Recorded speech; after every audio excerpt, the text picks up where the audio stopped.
जय हिंद दोस्तों। मेडिकल परीक्षण के समय शपथ पत्र क्यों है जरूरी? तो इसके बारे में आइए जानते हैं। हम बात कर रहे हैं यूपी पुलिस 60,244 पद पर जो भर्ती चल रही है, जिसके फाइनल रिजल्ट के बाद मेडिकल कराया जाएगा। मेडिकल में जो जो डॉक्यूमेंट लेके जाते हैं उसमें 10 रुपए की स्टाम्प पे एक शपथ पत्र आपसे लिया जाता है। इसमें कुछ पॉइंट ऐसे हैं जिसकी गलती से आपको ज्वाइनिंग में देरी भी हो सकती है। ठीक है, तो आइए इसके बारे में जानेंगे कि कौन कौन से पॉइंट जरूरी है और इसको बनवाते समय ध्यान दें कि कोई गलती ना हो। ठीक है, शपथ पत्र का जो फॉर्मेट है उसको अभी हम दिखाएंगे और उसमें बताएंगे क्या क्या जरूरी है, कौन कौन सा पॉइंट जरूरी है। बनवाने वो सभी लोग बनवा लेते हैं, लेकिन छोटी छोटी गलतियां ध्यान नहीं देते जो कि बाद में उनके लिए दिक्कत होती है। ठीक है, तो अगर आप इस वीडियो को एक बार पूरा देख ले रहे हैं तो आपसे कोई गलती नहीं होगी। ठीक है, नहीं तो मेडिकल में जाने के बाद कुछ लोग ऐसे होते हैं जो कि गलती कर देते हैं और उनको दिक्कत होती है और उनके ज्वाइनिंग में भी देरी होती है। ठीक है, 2 दिन 3 दिन 4 दिन जितना भी देर होगा, ठीक है, तो उनके लिए नुकसान है। तो अगर आप इसको एक बार देख लेते हैं पूरा तो आपको अच्छे से समझ में आ जाएगा ना क्या क्या जरूरी है और कैसे बनवाना है। ठीक है, देखिए ये फॉर्मेट, ठीक है, शपथ पत्र का फॉर्मेट यही है। इसी फॉर्मेट में आपको बनवा के लाना है। ऊपर आपका नाम, पिता का नाम, एड्रेस वगैरह भरना है, इसमें आपका नाम रहेगा। ठीक है, पहले पॉइंट में देखिए आपके जिले का नाम रहेगा यहाँ। ठीक है, यहाँ जिले का नाम, यहाँ आपका अनुक्रमांक रहेगा। और दूसरा पॉइंट जो है बहुत महत्वपूर्ण है, तो इसको ध्यान से देख के भरना है। जैसे देखिए इसमें लिखा है यह कि मेरे विरुद्ध कोई आपराधिक मुकदमा मामला मेरी जानकारी में कहीं पंजीकृत नहीं हुआ है।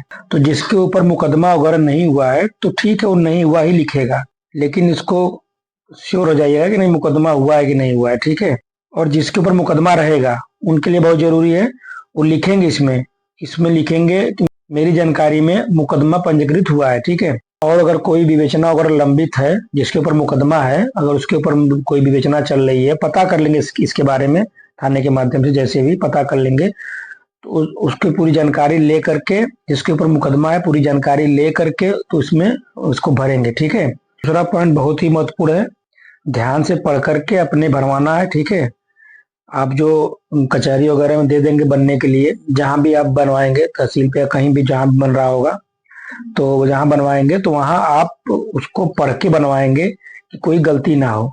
जो बनाएगा अगर उसके भरोसे रह जाएंगे तो वो अपने हिसाब से लिख देगा तो गलती हो जाएगा। बाद में आप देखेंगे जब मेडिकल परीक्षण के दिन आप आएंगे यहाँ पर देखेंगे तो आपको दिक्कत होगी। ठीक है, तो जब आप बनवाएंगे वहीं इस फॉर्मेट को पढ़ के टाइप करवाएंगे। ठीक है, अपने स्वयं बैठ के बनवाएंगे। ठीक है, या घर का कोई भी जा रहा बनवाने इस फॉर्मेट को लेकर जाएगा और देख करके ही बनवाएगा। ये फॉर्मेट आपको जब आपका एडमिट कार्ड जाएगा मेडिकल के लिए तो उसके साथ दिया जाएगा, और आपका जब मेडिकल के लिए डेट आएगा तो उसमें ये फॉर्मेट नोटिफिकेशन में दिया जाएगा। ठीक है, पुलिस की वेबसाइट पर भी अपलोड किया जाएगा और आपके एडमिट कार्ड के साथ भी दिया जाएगा। ठीक है, तीसरा पॉइंट महत्वपूर्ण है, इसमें देखिए लिखा यह कि मुझे किसी आपराधिक अभियोग में किसी सक्षम दंडिक न्यायालय द्वारा सिद्ध दोष नहीं किया गया है। तो देखिए अगर जिसके ऊपर मुकदमा नहीं है उसके लिए तो ठीक है, जैसे लिखा है सही है। जिसके ऊपर मुकदमा अभियोग पंजीकृत हुआ हो, अगर उसे कभी दंड मिला हो तो इसमें उल्लेख करेगा। ठीक है, जिसके ऊपर मुकदमा है वो इसे विशेष रूप से पढ़ लेंगे, ध्यान से देख लेंगे और उसको अच्छे से भरवाएंगे। ठीक है, चौथा पॉइंट तो सबके लिए है यह कि मैं किसी राष्ट्र विरोधी राजनीतिक पार्टी का कभी भी सदस्य नहीं रहा हूँ। ठीक है, नहीं लिखा, ये सही है। पांचवा पॉइंट यह कि मैं कभी किसी राष्ट्र विरोधी गतिविधियों में संलिप्त नहीं रहा हूँ। सब ठीक है, सबके लिए ठीक है। अगर जो होगा तो लिखेगा रहा हूं, नहीं हट जाएगा। ठीक है, अगर नहीं है तो सही है, कुछ नहीं करना इसमें, सही है, ऐसे लिखवा देना है। ठीक है, जो छठा पॉइंट है इसमें है कि मुझे कभी किसी आपराधिक मामले में गिरफ्तार नहीं किया गया है। ठीक है, तो जिनके ऊपर मुकदमा है, दोष सिद्ध हुआ हो, उनके लिए है, कभी गिरफ्तार वगैरह किए गए होंगे तो इसमें उनको लिखना होगा कि मुझे आपराधिक मामले में गिरफ्तार किया गया है। जो बाकी जिनको नहीं किया गया है कोई बात नहीं, ठीक है, नहीं किया गया है। अगला पॉइंट है यह कि कभी आपराधिक मामले में पुलिस ने चालान नहीं किया है। तो आपराधिक मामले में अगर चालान किया होगा तो आप लिखेंगे इसमें कि आपराधिक मामले में पुलिस ने चालान किया है, नहीं हट जाएगा। ठीक है, ये फ्रेश वालों के लिए जो ये फॉर्मेट है ये फ्रेश के लिए है। अगर कोई किसी के ऊपर मुकदमा वगैरह नहीं है इसमें कुछ नहीं करना होगा, उनको जैसे लिखा है वैसे ही लिखा रहेगा। ठीक है, अगर जिसके ऊपर मुकदमा है, मुकदमा के बारे में पहले थाने से पता कर लेंगे, जो उनका थाना है वहां से पता कर लेंगे कभी मुकदमा वगैरह जो भी पंजीकृत हुआ है कि नहीं हुआ है, चेक करा लेंगे। ठीक है, अगला पॉइंट है यह कि मैं राज्य सरकार, भारत सरकार द्वारा उनकी सेवा से कभी बर्खास्त, डिसमिस नहीं किया गया हूँ। जो कभी सरकारी नौकरी में रहे हों और उनको वहां से बर्खास्त किया गया हो, उनके लिए पॉइंट है, ठीक है। अगर आप सरकारी नौकरी में रहे हैं, वहां से अगर आप रिजाइन देकर आए हैं तो कोई बात नहीं, रिजाइन देकर आए हैं तो उसमें कोई दिक्कत नहीं। अगर आप किसी कारणवश अगर बर्खास्त किए गए होंगे तभी दिक्कत होगी। दिक्कत क्या होगी, इसमें दिखाना पड़ेगा आपको कि बर्खास्त किए गए हैं। नोटरी शपथ पत्र में कोई चीज आप छुपाएंगे नहीं। अगर आप छुपाएंगे तो कहीं ना कहीं जानकारी हो जाती है इसकी, ठीक है, तो आपको दिक्कत होता है, तो एक अपराध आप कर देते हैं छुपाने का। इसीलिए नोटरी शपथ पत्र जो आप देते हैं, जितने भी पॉइंट है जो आपको भरना है, जितने भी डिटेल भरना है, उसमें कोई भी चीज ऐसी हो जो कि आपको छिपाना नहीं है। अगर आप छिपाएंगे तो वो बाद में जानकारी हो जाती है उसकी, तो इसमें आपको दिक्कत होती है। आप एक अपराध कर देंगे झूठ बोलने का और छिपाने का। इसलिए शपथ पत्र में कोई चीज छिपाया नहीं जाता है, जो सही है आप वही भरेंगे, ठीक है। 9वां पॉइंट है यह कि आवेदन पत्र में उल्लिखित यदि कोई बात गलत, देखिए ये आप लिख रहे हैं, अगर आप कुछ छुपा रहे हैं तो इसके लिए देखिए 9वां पॉइंट में लिखा हुआ है यह कि आवेदन पत्र में उल्लिखित यदि कोई बात गलत पाई जाए अथवा किसी शब्द को छिपाया गया तो मुझे पुलिस आरक्षी के कोर्स में सम्मिलित नहीं होने दिया जाए, कोर्स से निकाल दिया जाए तथा विधिक दंड दिया जाए, ठीक है। तो अगर आप छुपाएंगे कोई भी डिटेल, अगर आप मान लीजिए आपके ऊपर मुकदमा ही है, आप उसको छुपा लिए, आपका अभ्यर्थन निरस्त कर दिया जाएगा, उसके बाद दंडात्मक कार्रवाई भी की जाएगी। तो इसमें आपको छिपाना नहीं है, जो चीज है आप वो भर के लाइए, कोई दिक्कत नहीं है, ठीक है। अगला पॉइंट है यह कि मैंने कभी भी किसी बिंदोत्सव कार्य में भाग नहीं लिया है। अगला पॉइंट है यह कि आपराधिक मामले में, देखिए ये भी बहुत महत्वपूर्ण पॉइंट है, जिसके ऊपर मुकदमा है या तो जिसके ऊपर मुकदमा है, कभी कभी किसी के ऊपर मुकदमा रहता है और उसको जानकारी नहीं रहती है, ठीक है। तो आप इसके बारे में पता कर लेंगे कि मेरे ऊपर मुकदमा है कि नहीं, अपने घर पे या थाने के माध्यम से या ऑनलाइन, जैसे भी आपको पता करना हो पता कर लेंगे। कभी भी आपके घर पे किसी से झगड़ा वगड़ा या कुछ ऐसी बात हुई हो इसमें आपका भी नाम पड़ गया उसमें मुकदमे में, तो ये बहुत ही महत्वपूर्ण पॉइंट है उसके लिए, इसके ऊपर मुकदमा है, इसको ध्यान से देख लीजिए।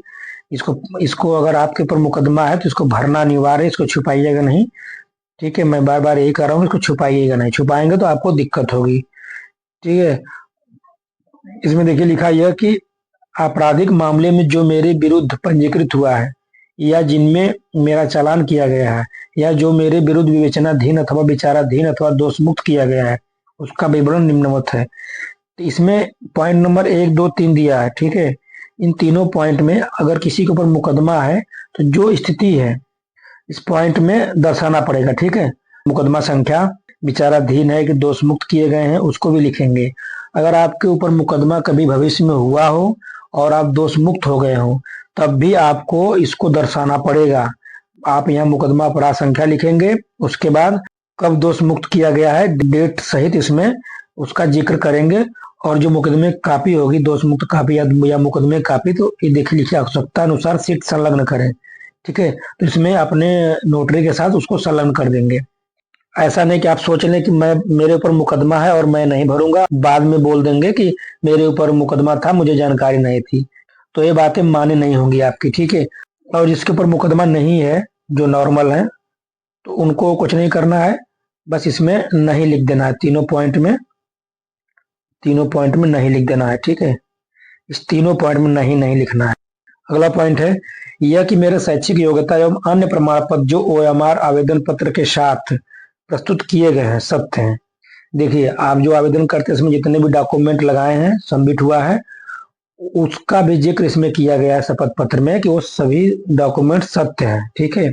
आप जो शपथ पत्र दे रहे हैं इसमें आपका यहाँ हस्ताक्षर होगा, आप ये भी दे रहे हैं कि मेरा जो डॉक्यूमेंट वगैरह लगा है वो सभी सत्य है।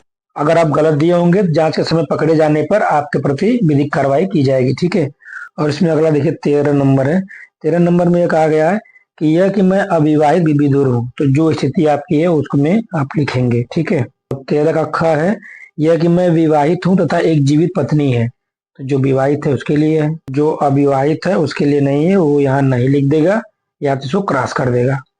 13 का ग है यह कि मैं विवाहित हूँ तथा एक से अधिक जीवित पत्नियां हैं, इसके अनुसार अगर कोई है तो लिखेगा, नहीं है तो फिर इसको क्रॉस करेंगे।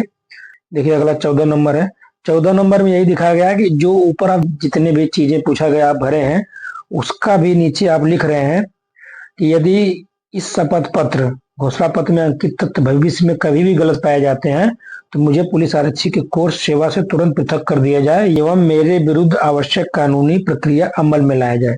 ठीक है, इसमें जितने भी चीजें पूछ रहा था जो आप भरे हैं वो सभी सत्य होना चाहिए, गलत नहीं भरना। अगर आप गलत भरेंगे तो दिक्कत होगी आपको भविष्य में, कभी भी जांच के समय अगर सामने आता है तो आपको दिक्कत हो जाएगी। तो इसको आपको सही सही भरना है। ठीक है, यहाँ देखिए शपथकर्ता के अंगूठे का निशान लगेगा, लड़कों का यहाँ बाएं हाथ का अंगूठे का निशान लगेगा, लड़कियों का दाहिने हाथ का अंगूठे का निशान लगेगा। ठीक है, और यहाँ सिग्नेचर होगा। ठीक है, हर जगह सिग्नेचर होगा और इसमें आपका नाम रहेगा। ठीक है, इस शपथ पत्र को जब आप बनवाएंगे तो उस दिन का दिनांक और समय लिख करके साइन करेंगे यहाँ। ठीक है, और शपथ पत्र के ऊपर यहाँ जो शपथ पत्र रहेगा 10 रुपए का, यहाँ आपका एक फोटो लगेगा। ठीक है, फोटो वही लगाइएगा जो आवेदन करते समय आप लगाए थे।